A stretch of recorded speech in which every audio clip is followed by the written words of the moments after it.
Ya, selamat datang kembali Bapak Ibu ya di Trainer Class by Bediscare Malang. Kita akan masuk materi berikutnya yaitu tentang marketing and branding ya. Nah, ini juga termasuk salah satu topik yang menarik ya, di mana rata-rata gitu ya teman-teman perawat maupun tenaga kesehatan yang ngobrol dengan kami nih di Bediscare itu banyak sekali yang menanyakan tuh tentang gimana ya caranya memasarkan yang bagus gitu ya. Customer saya kok dari dulu jumlahnya segini-segini aja gitu ya, nggak nambah-nambah. Kayaknya marketing saya kurang bagus deh. Ada ide nggak? Nah, gitu ya. Nah, untuk sesi ini kita akan kupas tuntas gitu ya. Dasar-dasar nih dari marketing dan branding sebagai salah satu strategi go to market kita gitu ya. Ketika kita sudah punya produk yang bagus, punya keunggulan, punya keunikan dan pembeda dengan yang lain gitu ya. Nah, sekarang gimana caranya ketika terjun ke pasar, ke belantara nih, produk kita itu langsung dilihat orang dan orang itu jadinya suka. Nah, berarti kan butuh channel marketing, butuh media marketing gitu ya yang kita harus bangun dan rencanakan gitu ya.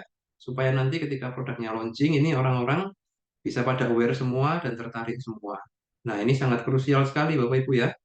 Eh, Kualitas produk dengan kualitas marketing itu sama pentingnya. Oke? Nah, bisa kita catat baik-baik ya. Apa? Kualitas produk dengan kualitas pemasaran itu sama pentingnya. Tidak boleh ada yang dikesampingkan. Gitu ya. Produk yang bagus tapi nggak dimarketingkan dengan oke, nggak akan ada yang beli. Oke ya.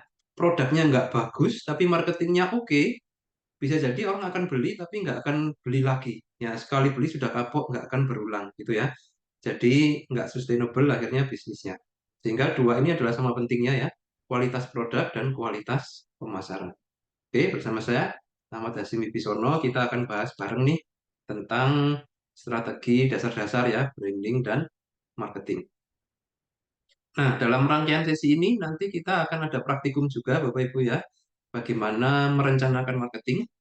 Terus nanti juga akan ada tim marketing dari Pediscare yang akan sharing kepada Bapak Ibu semua beberapa teknis strategi marketing, mulai dari media sosial, terus customer care, sampai dengan pembuatan konten. Nah, itu nanti akan ada tim dari Pediscare ya yang akan ikut sharing dan juga mendampingi di workshop-workshop berikutnya. Nah, untuk saat ini kita perkuat dulu pondasinya ya bersama saya di dasar-dasar marketing dan branding. Oke, kita lihat data nih. Ini adalah data yang dirilis oleh PBB ya, Persatuan Bangsa-Bangsa. Oke, suatu lembaga ya yang sudah nggak perlu dibahas lagi lah kredibilitasnya gitu ya. Mereka membuat laporan namanya Global Digital Report. Oke, yang berisi breakdown gitu ya, aktivitas digital dari masing-masing negara di seluruh dunia termasuk Indonesia. Gitu ya. Nah, ini menjadi insight yang bagus sekali nih bagi kita para pelaku usaha ya, karena ini menjadi salah satu masukan bagi kita dalam menyusun strategi marketing kita, gitu ya. Nah, apa nih poin-poin penting dari Global Digital Report-nya PBB ini? Pertama adalah yang tercatat nih ya, per Januari 2021. Jumlah penduduk kita sekitar 275 juta orang. Oke, di mana 57%-nya ini adalah urban, artinya tinggal di daerah perkotaan, gitu ya. Oke, kemudian yang menarik itu ini. Apa ini adalah jumlah internet, jumlah HP yang punya koneksi internet. Nah, bisa dilihat nih, 345 juta. Jadi jumlah HP yang online itu lebih banyak dari jumlah penduduk, Bapak Ibu. Ya, bisa dibayangkan tuh ya. 125% dari jumlah populasi itu adalah jumlah HP yang online di Indonesia. Jadi satu orang itu bisa punya lebih dari satu gadget gitu ya. Termasuk juga bisnis-bisnis. Nah, punya HP sendiri-sendiri yang semua online gitu ya. Oke. Nah, kemudian jumlah penduduk yang aktif sebagai pengguna internet. Bisa dilihat di sini 202 juta orang. Sekitar 74% dari populasi kita ya. Jadi sangat mayoritas sekali itu adalah aktif menggunakan internet gitu ya. Nah, internetnya kan macam-macam nih tujuan dan maksud menggunakan internetnya. Ada yang memang untuk belajar, ada yang untuk nonton film gitu ya, dan lain sebagainya, termasuk bersosialisasi. Nah, khusus untuk sosial media sendiri, jumlah akun media sosial gitu ya mencapai 170 juta atau sekitar 62% dari populasi kita itu punya akun media sosial. Nah, jadi ini jumlah yang gede banget gitu ya. Pengguna internet yang sangat tinggi ya 74% dari populasi dan pengguna media sosial 62% dari populasi. Oke. Poin yang kita dapat apa di sini? Nah, berarti namanya digitalisasi dalam marketing ini menjadi hal yang wajib banget gitu ya. Nggak mungkin sekarang kita membuat suatu bisnis, suatu usaha, suatu produk, tapi murni offline. Nah, itu kemungkinan berkembangnya akan sangat kecil, kemudian laju ekspansinya pun juga akan berat gitu ya. Sehingga ini akan menjadi satu komponen wajib yang kita harus benar-benar rencanakan dan dieksekusi dengan optimal. Bapak Ibu sekalian ya. Oke, kita lihat data berikutnya. Oke, pertumbuhan digitalisasi ini. Oke, dalam 1 tahun gitu ya, jumlah apa penduduk ya meningkat sekitar 3 juta orang gitu ya. Oke, annually. Kemudian jumlah koneksi HP juga naik 4 juta. Oke, 4 juta gadget baru setiap tahun nambah yang online gadgetnya ya. Oke. Terus apa? Jumlah pengguna internetnya juga terus nambah 27 juta orang pengguna internet baru per tahun. Nah, oke. Terus naik jumlahnya ya. Termasuk juga pengguna apa media sosial. Setiap tahun itu naik 10 juta, 10 juta. Oke. Nah, semakin mempertegas ya urgensi bahwa bisnis kita nih sebagai suatu startup gitu ya harus benar-benar mudah diakses dan gampang ditemukan secara online maupun media sosial. Oke, paradigma bermedia sosial kita harus dirubah akhirnya ya. Bapak Ibu semua para founder maupun staff ya, media sosialnya sekarang nggak cuma dipakai untuk eksis-eksisan, keren-kerenan penampilan, tidak ya, tapi menjadi satu sarana marketing dan branding yang memang harus diniatkan dan direncanakan untuk itu. Gitu loh. Bukan berarti kita pakai untuk jualan saja, bukan ya. Tetap kita bisa eksis seperti biasa, tapi kita tambahkan fungsi yang lain, yaitu apa? Untuk membranding bisnis kita, untuk membranding diri kita sendiri gitu ya. Supaya apa? Membentuk fanbase, membentuk trust dari masyarakat gitu ya. Dan trust dari pihak-pihak lain, termasuk rekanan, termasuk pemilik modal atau investor. Itu mereka sekarang juga akan melihat profil media sosial kita gitu ya. Sehingga memang ya harus dikondisikan gitu loh. Namanya media sosial kan memang nggak formal ya, tapi bukan berarti nggak ada kontribusi untuk menunjang bisnis. Justru malah akan menjadi aset yang sangat penting perannya dalam menunjang bisnis dan pemasarannya.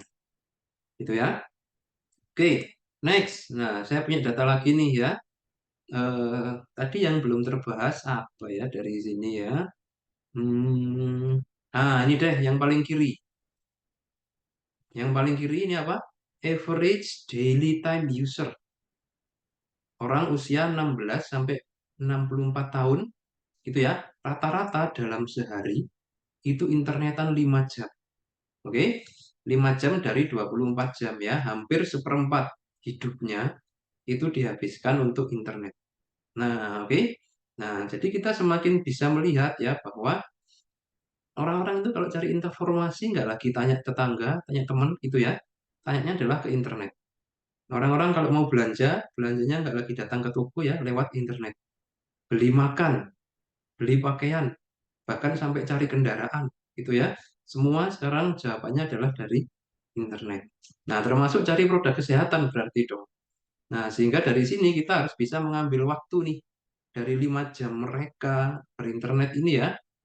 Untuk segmen customer kita itu rata-rata mereka online-nya di jam berapa aja ya. Nah, itu kita juga harus tahu ya. Itu semua juga ada loh datanya di internet, jadi silahkan bisa dicari ya. Misalkan bisnis kita itu menarget segmen customer-nya itu ibu-ibu muda gitu ya.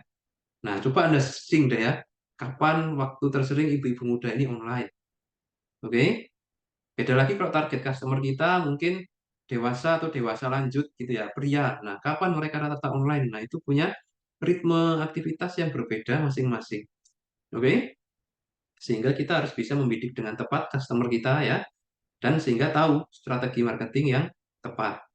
Kalau masih ingat di bisnis model Canvas ya, Lean Canvas, komponen pertama adalah customer segment. Nah, ke sini salah satunya relate-nya ya. Kita harus benar-benar detail memetakan segmen customer kita supaya strategi marketingnya itu pun pas dan akurat untuk menembak mereka-mereka yang sudah kita targetkan ini. Gitu ya. Oke, nah kita akan bahas bareng ya nanti apa itu brand, apa itu branding. Dasar-dasar prinsip marketing ya, serta bagaimana kita mengoptimalkan dunia yang serba digital ini menjadi satu senjata marketing yang efektif. Oke, terakhir nanti kita akan lanjutkan dengan workshop marketing ya bersama saya. Kita nanti bahas segmenting, targeting, positioning. Nah, STP dalam hal marketing itu kita akan bahas di workshop ya, kita latih bersama-sama. Oke, nah yang pertama kita masuk dulu pada pertanyaan mendasar gitu ya. Apa sih brand gitu ya? Apa sih branding gitu ya? Dan kenapa orang itu marketingnya nggak berhasil? Nah, ini pertanyaan yang cukup menggelitik nih ketika kita membahas tentang topik marketing gitu ya.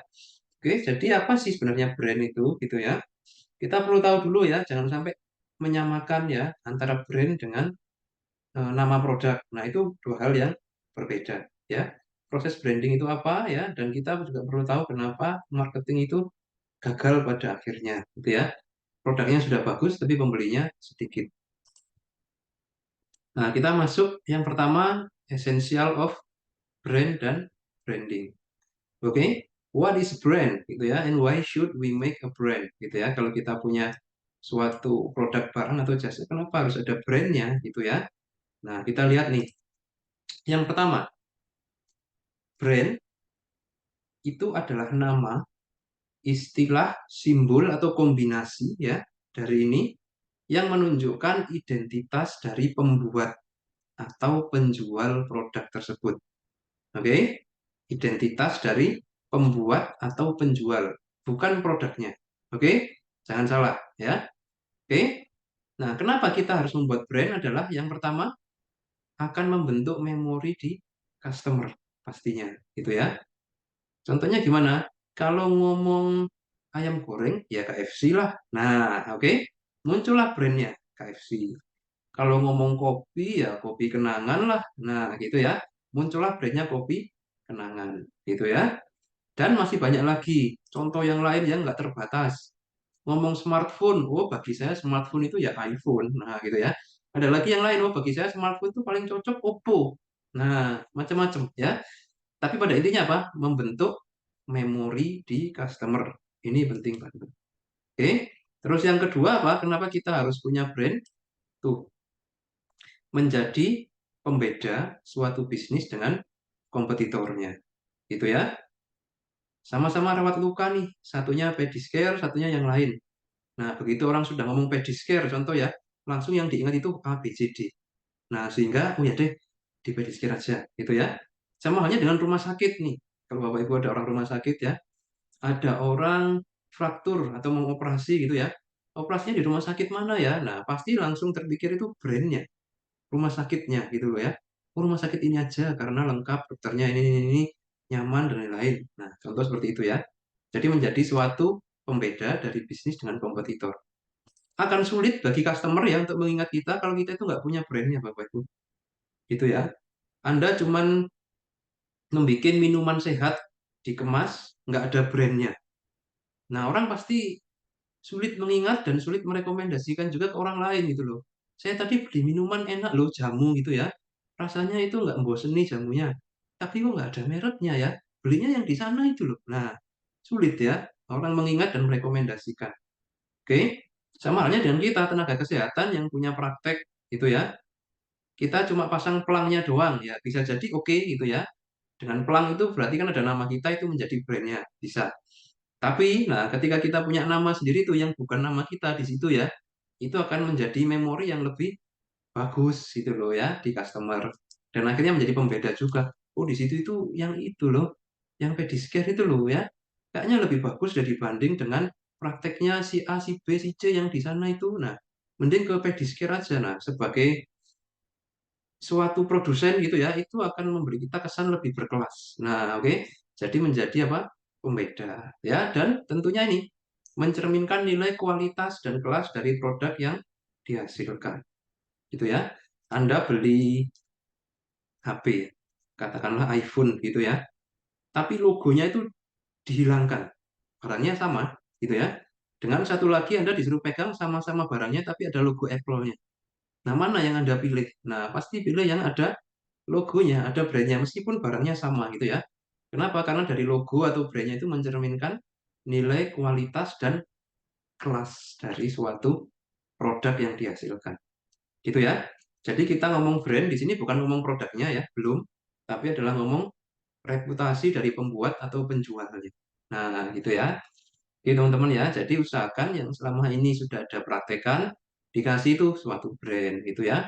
Yang selama ini sudah bikin produk ya, tidak hanya nama produknya, tapi brand pembuatnya itu juga harus di launching gitu loh, supaya orang akhirnya tahu gitu ya, bahwa pembuat produk ini nggak kaleng-kaleng, sudah punya nama juga gitu ya. Oke ya, nah dari sudut pandang customer nih, oke, dalam sehari ya, kita itu rata-rata menjumpai setidaknya 5.000 brand dalam sehari.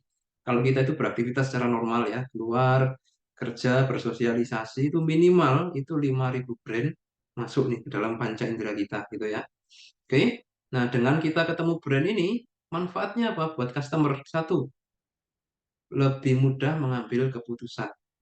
Nggak kebanyakan mikir, nggak ragu-ragu, nggak kebanyakan cari info ya. Begitu sudah ada brandnya, ya sudah itu yang dicari. Ya. Terus yang kedua, bagi customer ya, adanya brand itu mengurangi resiko, memberikan rasa aman, memberikan rasa nyaman dan ketenangan dalam menggunakan, gitu ya. Dan yang ketiga, ini yang levelnya paling tinggi ya, yang paling sulit di logika. Apa? Brand itu memberikan kepuasan emosional. Nah, memberikan kepuasan batin. Ini yang level paling tinggi dari branding itu, gitu ya.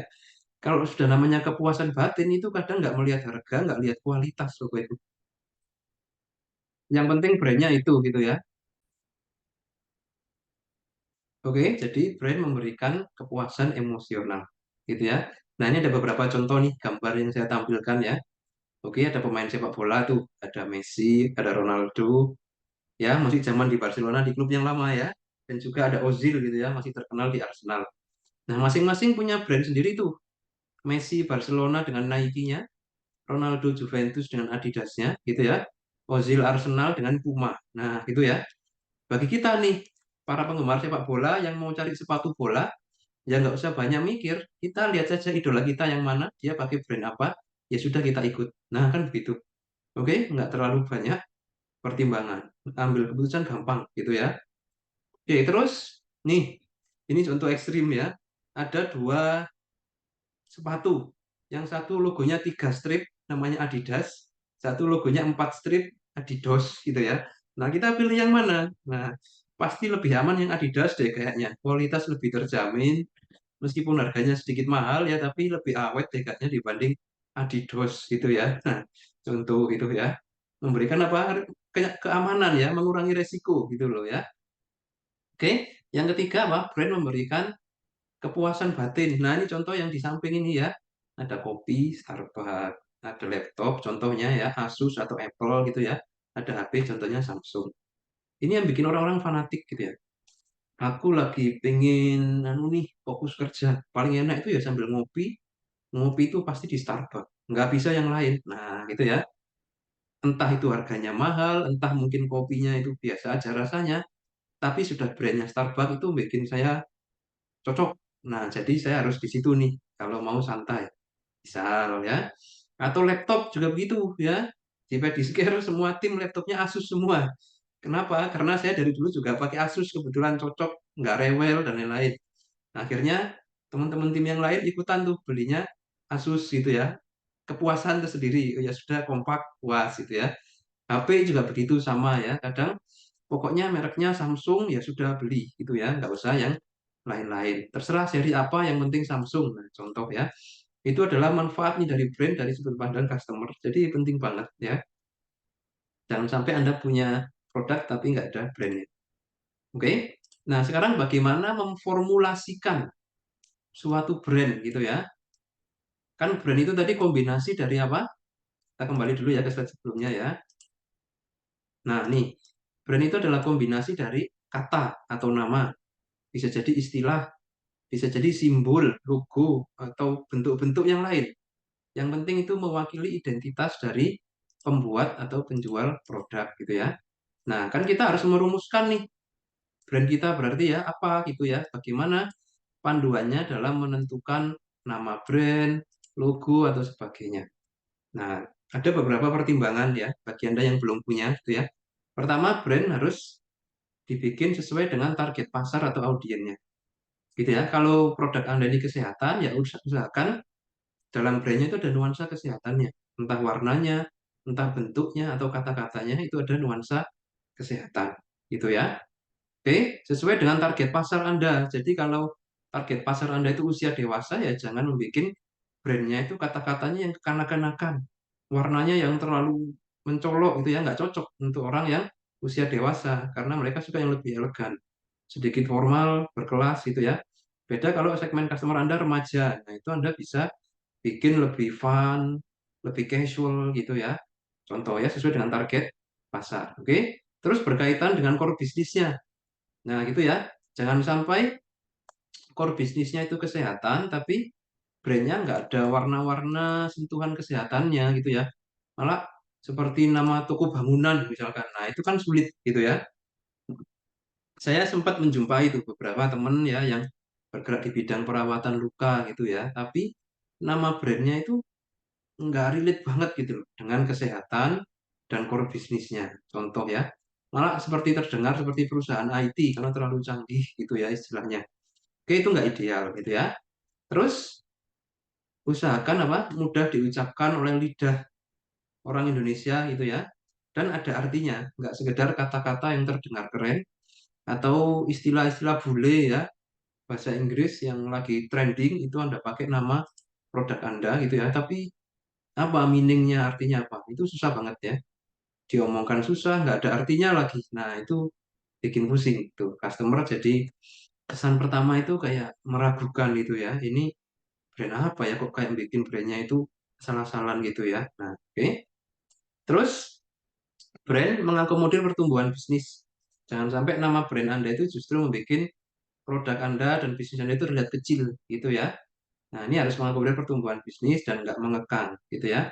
Dan yang terakhir adalah otentik. Jadi Anda usahakan itu hasil cipta rasa karsa Anda sendiri, nggak copy paste dari orang lain terus diedit sedikit. Nah, ini jadi kurang berkelas deh gitu ya. Oke. Nah, ini contoh yang kita bikin ya di Malang tuh ada namanya Pedicare. Nah, oke. Sesuai nggak nih dengan target pasar atau audiens? Nah, menurut kita sih sesuai ya, permainan warna, bentuk gambarnya ini cocok lah dengan customer kita itu yang usia dewasa, dewasa lanjut hingga lansia gitu ya. Oke, terus berkaitan dengan core bisnisnya. Nah, kesehatan ya, kita pakai istilah care, terus ditambahi lagi di bawahnya apa? Nursing center. Nah, oke. Relate nih, oh berarti pasti kesehatan nih. Nggak mungkin jual makanan gitu loh ya. Mudah diucapkan ya, lumayan mudah gitu ya. Mungkin butuh sedikit waktu menyesuaikan ya, dan ada artinya gitu ya. Nah, silakan bisa ditebak nih, artinya apa? Dari penggunaan kata maupun gambar tuh ya, yang di pojok. Nah, itu apa ya artinya? Ada tuh artinya ya. Boleh diterka-terka. Nanti mungkin yang jawabnya benar dapat door prize ya. Bisa diketik di chat deh atau di share di grup peserta ya. Makna logo Pedicure apa? Nah, nanti yang dapat cocok tuh kita pilih ya, satu atau dua, nanti kita coba ya. Kasih door prize. Boleh, boleh. Silakan.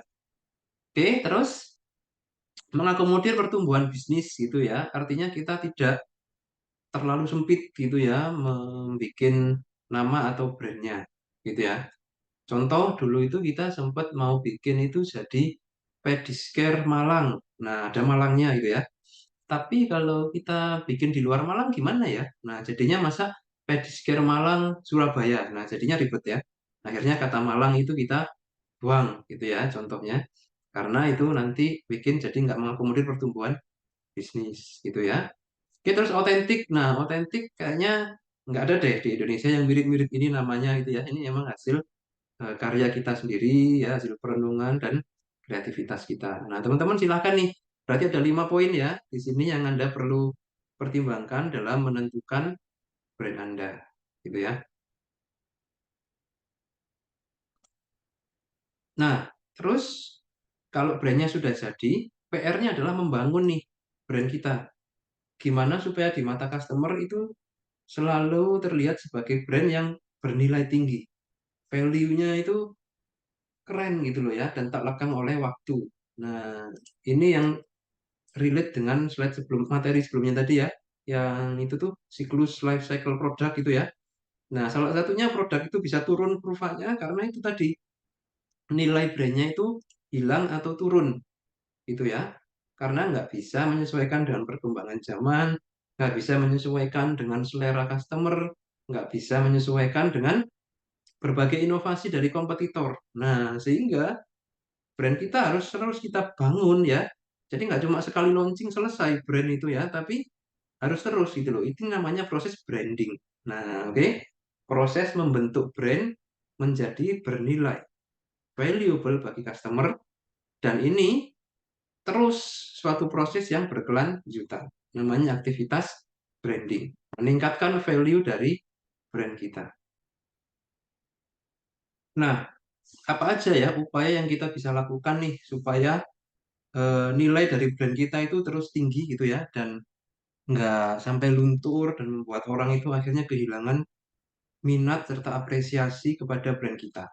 Nah, ada setidaknya 4 cara ya Bapak Ibu ya yang kita bisa lakukan secara kontinu terus-menerus ya sebagai upaya untuk membangun brand kita ini biar terus reputable dan bernilai tinggi di mata customer. Yang pertama adalah selalu memunculkan varian produk baru atau secara rutin itu selalu mempublish sesuatu yang baru dari bisnis kita.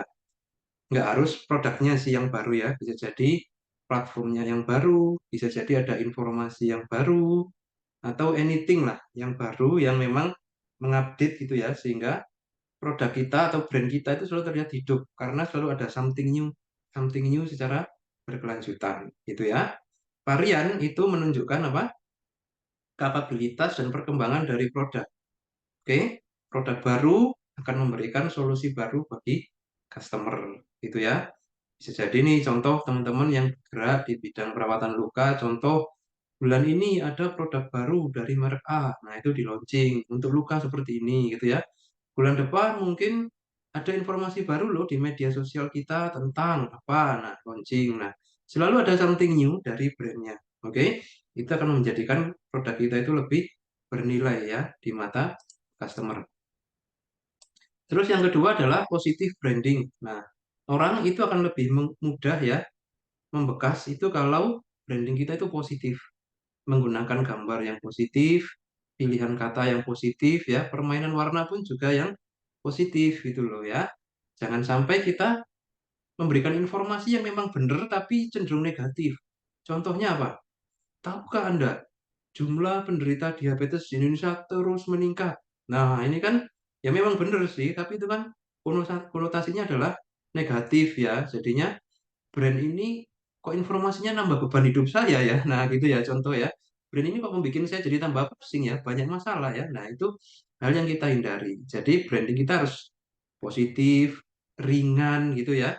Itu yang orang-orang suka gitu ya. Contohnya apa? Kita bikin nih konten atau brandingnya tentang tahukah Anda mengontrol gula darah ternyata praktis. Nah, oke. Mengontrol gula darah berarti diabetes dong ya. Nah, diabetes orang terpikir sejuta masalah, tapi ternyata yang Anda branding adalah mengontrol gula darah bisa menjadi satu hal yang praktis. Nah, itu kan branding yang positif banget gitu loh ya. Ingin tahu caranya, kontak admin kami. Nah, misalkan seperti itu. Branding yang positif, orang akan lebih suka, lebih nyaman, dan cenderung akan terus follow gitu ya, mengikuti. Oke.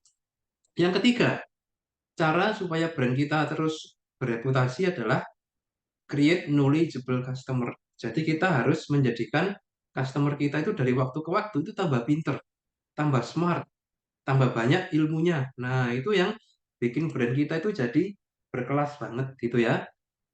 Pengetahuan adalah kekuatan dan tumbuhkan mindset sharing informasi dengan customer. Itu ya. Ketika kita sudah ini nih di bisnis model Canvas ya, sudah mengidentifikasi problem dari segmen customer kita. Nah, problem itu yang kita kasih solusinya lewat produk dan kita arahkan gitu ya, lewat informasi-informasi yang memang berguna buat dia, sehingga endingnya menggunakan produk kita, gitu ya. Oke? Nah, contohnya di tempat kita nih, yang jualan sandal diabetes gitu ya, ya kita brandingkan gitu loh. Kesehatan kaki itu penting loh, gitu ya. Jangan abaikan kesehatan kaki Anda. Yuk kita sayangi kaki. Nah, gitu ya. Salah satu caranya pakai alas kaki khusus diabetes, gitu kan. Kaki sehat terhindar dari luka. Nah, oke, kabar yang positif. Sehat, mudah. Terus bentuk sandalnya asik lagi. Nah, orang semakin suka. Nah, contoh seperti itu ya. Kita kasih branding yang positif, kita kasih mereka knowledge, pengetahuan yang berguna bagi mereka, gitu ya. Dan yang terakhir supaya produk kita juga semakin berkelas apa? Generate evidence. Dapatkan bukti, gitu ya. Manfaat dari produk kita. Nah, apa nih hasilnya? Contoh, itu yang kita publish, kita brandingkan. Oke? Karena customer zaman now ini semakin pinter gitu ya, mereka nggak mudah termakan kata-kata promosi, tapi kalau dikasih contoh bukti hasilnya, nah itu akan lebih relate hasilnya dan lebih bisa engage dengan mereka akhirnya. Oke ya, nah ini teman-teman ya ada 4 setidaknya strategi yang Anda harus selalu lakukan supaya brand Anda ini selalu menarik di mata customer, selalu dianggap sebagai something yang bernilai gitu ya, dan nggak bikin mereka bosen dan berpaling gitu ya. Oke, nah berikutnya, begitu ngomong branding gitu ya, selain daripada brandnya sendiri, tentu ujung-ujungnya adalah produk kita harus terjun ke pasar dan diserap pasar dengan baik gitu ya. Ada pembelian di situ yang terus meningkat. Nah, ada satu konsep yang disebut marketing funnel ya teman-teman ya. Funnel itu seperti corong gitu ya. Nah, ada corong marketing nih, konsep yang berlaku nih bagi para praktisi marketing ya. Apa artinya marketing funnel itu? Itu adalah tahapan proses pikir customer sebelum akhirnya melakukan pembelian, teman-teman ya. Oke, tujuan dari marketing ini adalah memastikan proses pikir customer ini terus mengalir, gitu ya. Jadi, tahapannya orang untuk membeli produk itu rupanya ada prosesnya, ya, dimulai dari yang paling atas sampai ke bawah. Pertama, dia akan awareness dulu, tahu. Oh, tahu ya, di Malang ternyata ada perawatan luka diabetes ya. Nah, gitu ya, tahu gitu kan. Cuma tahu doang gitu loh ya. Terus lama-lama mungkin dia akan muncul interest. Sepertinya bisa nih ya. Kayak gimana sih perawatannya? Kan di rumah sakit juga ada. Itu kok ada lagi ya? Nah, apa bedanya? Nah, ada interest. Setelah tertarik, dia akan mempertimbangkan, consider. Kebetulan nih ada anggota keluarga nih yang lagi mengalami luka. Sebaiknya apa dirawat di situ aja ya? Nah, consider sampai dengan intent, niat. Ya deh, kayaknya memang saya bawa ke situ aja. Nah, oke. Kadang dari intent ini akan langsung purchase beli, tapi kadang dia akan evaluate dulu. Coba deh dibandingkan apa sih isinya gitu ya. Apa yang mereka provide di situ gitu ya. Apa yang menjadi pembeda dari yang lain. Ya evaluasi dulu gitu. Kalau ternyata cocok baru akan beli atau purchase gitu ya. Oke. Nah, dari sini kita bisa lihat ya. Berarti strategi marketing kita itu ditujukan supaya proses awareness sampai purchase ini berjalan. Gitu ya. Dan kalau dilihat dari lebarnya, ternyata semakin ke bawah semakin sempit. Nah, memang betul ya. Jadi awareness-nya katakanlah ada 1 juta orang nih yang awareness dengan pedicure gitu ya. Yang tertarik lebih sedikit lagi, yang consider lebih sedikit lagi, sampai akhirnya yang beneran beli itu sangat sedikit. Nah, itu memang seperti itu rumusnya, gitu ya. Sehingga kalau kita ingin purchase-nya ini besar, otomatis yang di atas itu harus diperlebar, teman-teman. Ya, awareness-nya itu harus gede banget, supaya ketika ngomong purchase itu nggak terlalu sempit di bawah, gitu ya. Nah, supaya bisa seperti itu, ya, ada strateginya, gitu ya. Gimana membangun awareness, ada strateginya. Yang sudah aware gimana dibangun supaya interest, ada strateginya gitu ya. Yang sudah interest terus sampai akhirnya purchase, nah itu semua ada strateginya di ilmu marketing. Nanti kita akan bahas ya di slide-slide berikutnya. Tapi dari sini semoga sudah dapat ya poinnya, bahwa orang itu sebelum beli proses berpikirnya panjang dan Strategi marketing kita harus bisa menjalankan proses berpikir ini supaya berujung pada pembelian atau purchase. Oke, kita berlanjut ya. Setelah kita berkenalan dengan marketing funnel, sekarang kita akan membahas tentang yang dimaksud dengan 4 prinsip marketing, gitu ya. Dalam melakukan marketing, Bapak Ibu semua ya, kita perlu tahu bahwa customer kita itu beda-beda loh, gitu ya. Bisa jadi produknya sama, tapi mungkin customernya karakteristiknya beda-beda. Nah, strategi marketing itu harus bisa menghandle berbagai perbedaan karakter customer. Contohnya gimana? Contoh nih, kita mulai dari kami dulu ya. Pedicure dengan bidang perawatan luka. Tentu customer utama kita adalah orang dengan diabetes. Nah, itu ya, target customer kita. Tapi mereka punya karakter yang beda-beda. Orang diabetes ada yang penghasilannya tinggi, ada yang sedang, ada yang rendah. Orang diabetes ada yang tinggal di perkotaan, ada yang tinggal di pedesaan. Orang diabetes ada yang pendidikannya sarjana, S1 ya, S2, nggak berpendidikan formal, ada gitu loh ya. Jadi customer kita itu beda-beda. Oke, itu yang kita harus sadari. Yang kedua, yang di bawah ya, customer kita itu dinamis dan selalu berubah, gitu ya. Yang paling nyata kelihatan itu pasti berubah usianya, gitu loh ya. Tahun ini bisa jadi dia adalah mahasiswa, tahun depan bisa jadi dia adalah lulusan, gitu ya. Tahun ini bisa jadi dia adalah customer, 5 tahun lagi dia pensiunan, gitu ya. Awalnya karyawan terus menjadi pensiunan. Nah, itu customer selalu berubah. Belum lagi perubahan-perubahan yang lain ya, yang sifatnya itu lebih ke tren gitu ya. Contohnya, customer kita dulu itu gampang kita akses lewat Facebook. Nah, ternyata sekarang di Facebook responnya minimal deh. Yang banyak di TikTok. Nah, gitu ya. Nah, customer itu selalu dinamis dan selalu berubah. Kita harus aware terhadap tren-tren perubahan customer ini, gitu ya. Yang ketiga, kompetitor akan bereaksi. Nah, gitu ya, itu sudah pasti ya. Di mana ada bisnis, pasti ada kompetisi, dan setiap orang pasti berusaha memenangkan kompetisi. Sehingga setiap kompetitor pasti akan bereaksi. Nah, kita nggak usah baper, nggak usah emosi gitu ya, kalau ada customer kalau ada kompetitor yang bagus gitu ya. Justru itu malah harus menstimulasi kita untuk membuat something new yang membuat kita kembali leading dibanding kompetitor gitu ya. Oke, dan yang keempat ya, prinsip marketing yang di bawah sini, apa itu? Sumber daya kita terbatas. Oke, sumber daya manusia, uang, waktu, teknologi itu terbatas. Jadi marketing itu nggak bisa asal-asalan ya, langsung masif gede-gedean, habis-habisan nggak bisa, tapi harus efektif dan efisien. Nah, jadi harus ada perencanaan yang tepat gitu ya, supaya apa? Kita tidak buang sumber daya sia-sia dengan hasil marketing yang rendah gitu loh, nggak seperti yang kita harapkan. Oke ya, ini adalah 4 prinsip marketing. Apa tadi? Customer beda-beda. Oke, terus customer itu dinamis ya, selalu berubah, nggak pernah konstan atau stagnan ya. Kompetitor akan selalu bereaksi. Dan yang keempat adalah sumber daya kita terbatas. Oke ya. Nah, terus gimana Pak itu kok customer kita lebar sekali ya? Maksudnya begitu heterogen sekali dan begitu banyak hal yang bervariasi gitu loh. Kita kan jadi bingung ya secara marketingnya terus gimana gitu loh konkretnya. Nah, ini ada satu metode yang sederhana yang disebut segmenting, targeting, dan positioning ya. Saya suka menyingkatnya itu STP Bapak Ibu. Segmenting, targeting, dan positioning. Oke. Yang pertama dulu segmen. Oke. Segmenting itu artinya kita membagi pasien menjadi kategori-kategori spesifik gitu ya. Contohnya nih, yang ada di baris paling atas nih ya, paling atas, kita membagi customer berdasarkan usia. Nah, itu kategori namanya, segmen usia. Segmen tingkat pendidikan, oke, segmen apalagi profesi atau pekerjaan, hobi, atau malah bisa lokasi tempat tinggal. Nah, itu ada segmennya, gitu ya. Nah, dari segmen ini kita harus breakdown nih. Contoh paling gampang dari segi usia. Nah, kita bikin segmentasi ya. Dari kategori itu kita segmentasikan.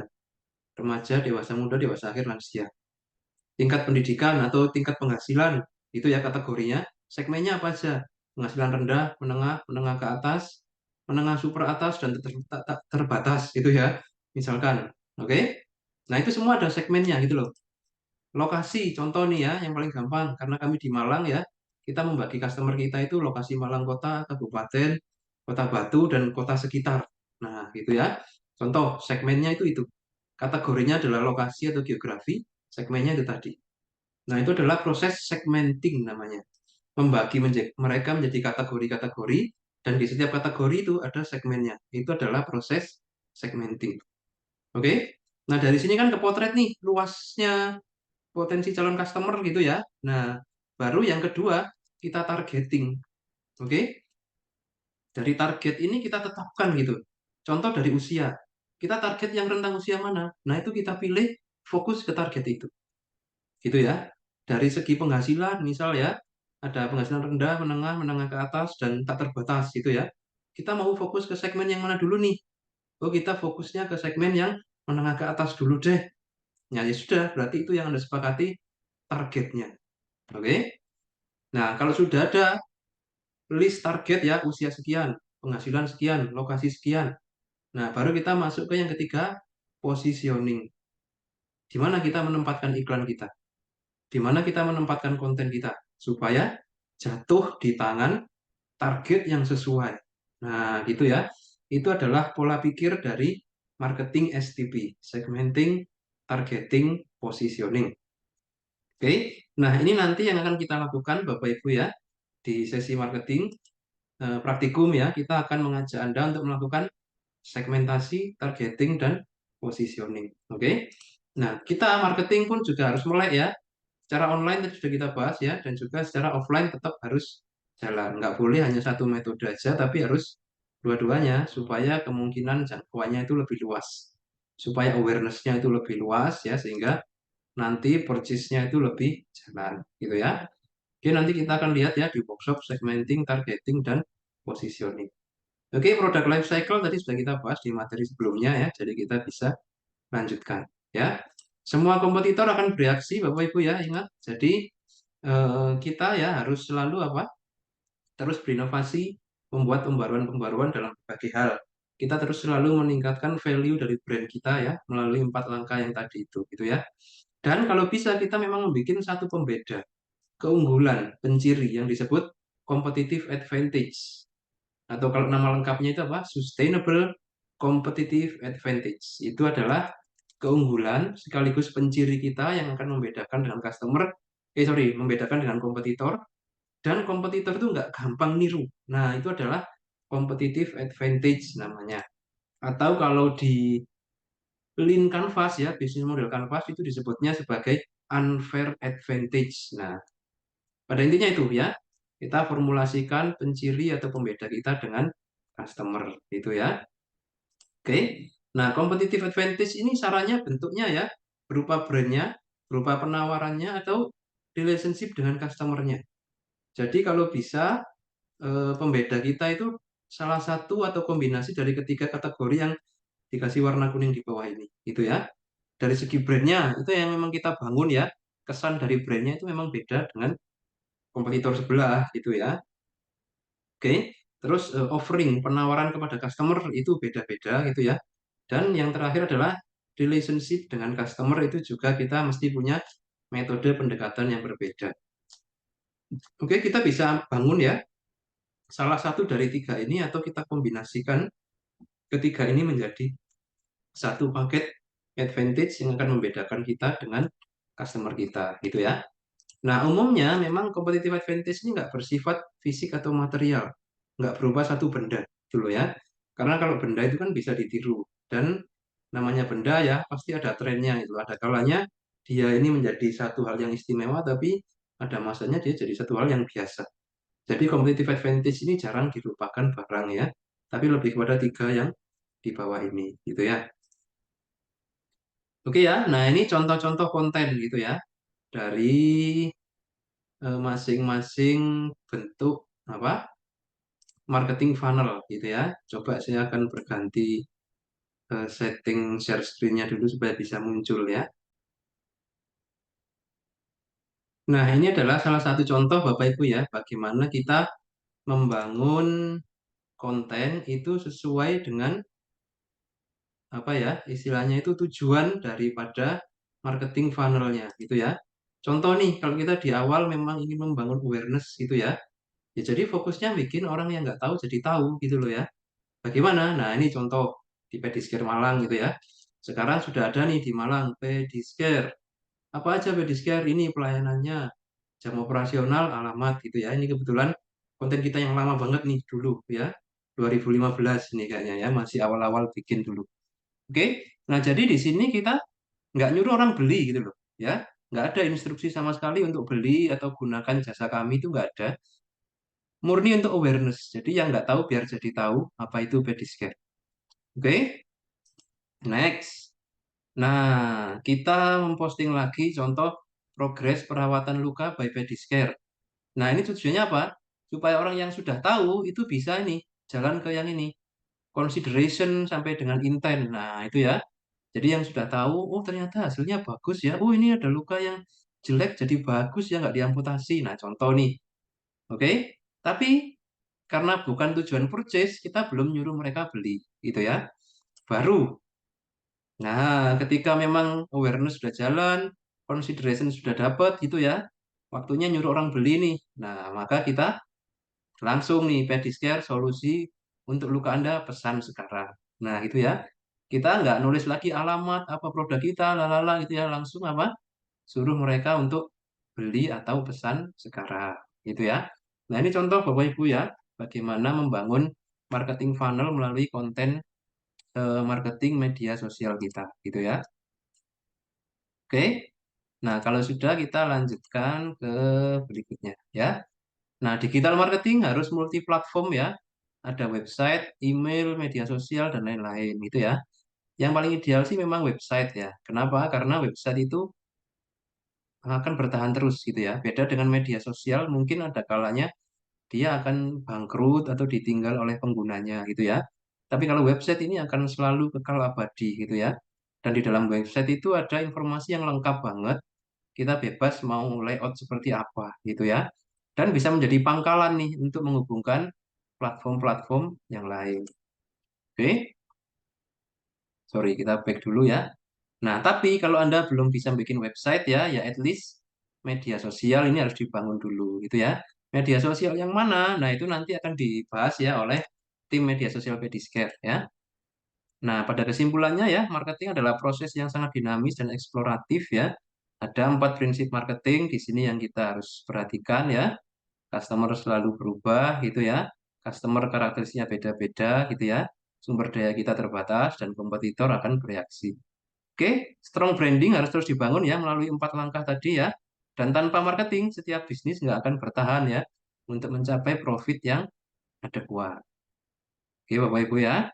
Nah, ini kembali kita pesan sponsor ya. Berbagai platform media sosial Pedicure jangan lupa di-follow. Oke, sekarang saya akan menjelaskan tentang workshopnya ya.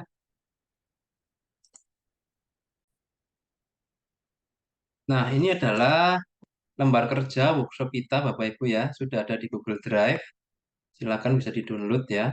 Nah, di sini kita akan mengajak Bapak Ibu semua nih untuk melakukan marketing STP, segmenting, targeting, and positioning gitu ya. Ini ada contoh tabel ya yang sudah diisi. Nanti bisa di-copy terus isinya dihapus ya biar kosong gitu ya. Nah, contoh nih, ini kita mengacunya ke bisnis model Canvas ya Bapak Ibu yang sudah Anda buat di hari sebelumnya kemarin ya. Karakteristik target contohnya berdasarkan masalah kesehatan. Bisa jadi orang diabetes, orang stroke, ginjal, lansia, atau anything gitu ya. Contoh lagi berdasarkan gender kategorinya, apa pembagian segmennya. Nah, laki-laki, perempuan, usia. Nah, terserah. Anda bebas menentukan karakteristik kategorinya, oke, yang kira-kira relate dengan produk Anda. Setelah itu Anda bikin pembagian segmennya, gitu ya. Strata ekonomi, low, middle, up, contoh ya. Terus, dari segmen ini, Anda pilih mana yang menjadi target utama Anda. DM kah, stroke kah, ginjal kah, gitu ya. Laki-laki atau perempuan atau dua-duanya, nah boleh Anda target ya. Usia dan lain sebagainya, gitu ya. Terus positioning media marketing, online dan offline. Kalau online lewat apa, offline lewat apa. Nah, itu harus spesifik sesuai dengan targetnya, gitu ya. Contohnya kalau targetnya itu eh, pasien usia 35 sampai 40, secara online mau pakai apa platformnya, secara offline pakai apa, gitu ya, dan lain sebagainya. Silakan bereksplorasi sekreatif mungkin di sini ya, eh, terkait dengan bentuk-bentuk positioningnya ya. Dan kalau sudah kita ringkas gitu loh ya, target marketing nomor satu adalah pasien DM dan stroke laki-laki maupun perempuan usia sekian gitu ya. Dengan strategi ini, lokasi target marketing adalah, nah, secara offline lewat mana gitu ya, secara online lewat mana. Nah, itu Anda formulasikan ringkasannya di sini. Oke? Nah, ini akan menjadi panduan Anda nih setelah ini dalam membidik ya orang-orang yang akan beli produk Anda, dikasih konten apa, lewat mana. Nah, itu semua biar akurat dan tepat sasaran. Oke, Bapak Ibu ya. Oke, silakan setelah ini kita bisa sesi tanya jawab nih. Bebas kita sharing tentang marketingnya maupun tentang tugasnya gitu ya.